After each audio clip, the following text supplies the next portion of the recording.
میری بیٹی تجھے پتا نہیں تو کیا ہے، میری بیٹی تجھے پتا نہیں تو کیا ہے، رب کی رحمت بخشش جنت کا سلسلہ ہے، تیری حیا میں ہی میری حیا ہے، تیری حیا میں ہی میری حیا ہے، تو دنیا کا جگمگاتا ہوا دیا ہے۔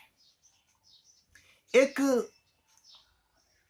استاذ محترم کی درسگاہ میں چند لڑکیاں موجود تھیں، ان میں سے ایک لڑکی نے اپنے استاد سے سوال کیا کہ استاذ محترم ہمیں یہ بتلا دیجئے کہ ہم پر اتنی پابندیاں کیوں ہیں؟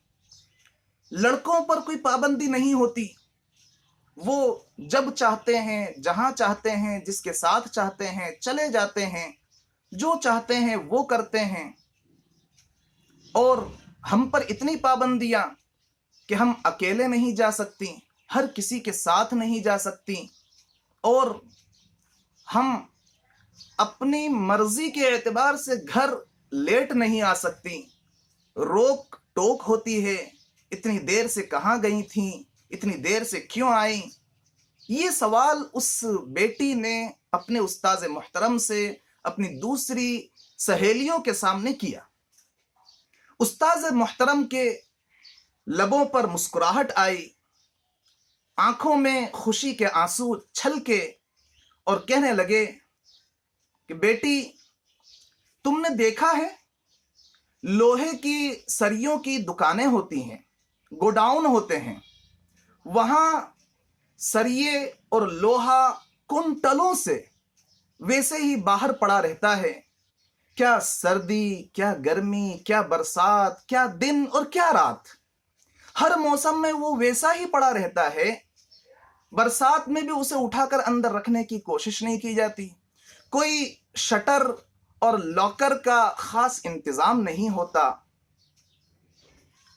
فرمایا کہ لڑکوں کی حیثیت سماج میں ایسی ہی ہوتی ہے کہ لڑکے ہر کہیں رہتے ہیں، ہر کسی موسم میں رہتے ہیں، اور ان پر کسی خراش کا اور ان کی قیمت کے کم ہونے کا کوئی اندیشہ نہیں ہوتا۔ اس کے برخلاف بیٹی ذرا چلیے ہم چلتے ہیں جوہری کی سنار کی دکان پر، وہاں ایک مضبوط سا شٹر ہوتا ہے، لاکر ہوتا ہے، بڑی سی تجوری ہوتی ہے، تجوری میں پھر چھوٹی تجوری ہوتی ہے، پھر اس کے اندر سندر سی خوبصورت سی ایک ڈبیا ہوتی ہے، اس ڈبیا میں ایک خاص نرم ملائم سا ریشم ہوتا ہے، اس ریشم پر رکھا ہوا ایک ہیرا ہوتا ہے، اسے اتنے لاکرز میں اور اتنے مضبوط حفاظت میں رکھا گیا ہوتا ہے۔ کیوں؟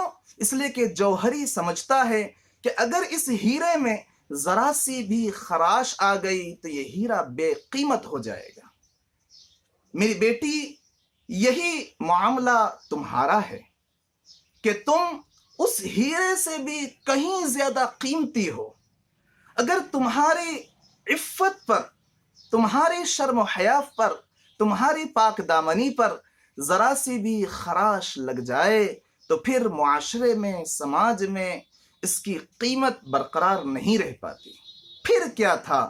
استاذ محترم کا یہ جواب سن کر اس بیٹی کی آنکھوں میں بھی آنسو آ گئے، اور دوسری جو بچیاں تھیں ان کی آنکھوں میں بھی آنسو آ گئے، اور وہ گویا بزبان حال یہ بتلا رہی تھیں کہ ہیرے میں اور لوہے میں کتنا فرق ہوا کرتا ہے۔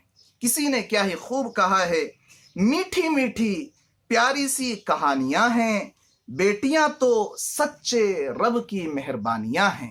اللہ تبارک و تعالی ہم تمام کو صحیح معنی میں بیٹیوں کی قدر کرنے کی توفیق عطا فرمائے، اور بیٹیوں کو اپنی قیمت سمجھنے کی توفیق عطا فرمائے۔ وآخر دعوانا ان الحمد للہ رب العالمین۔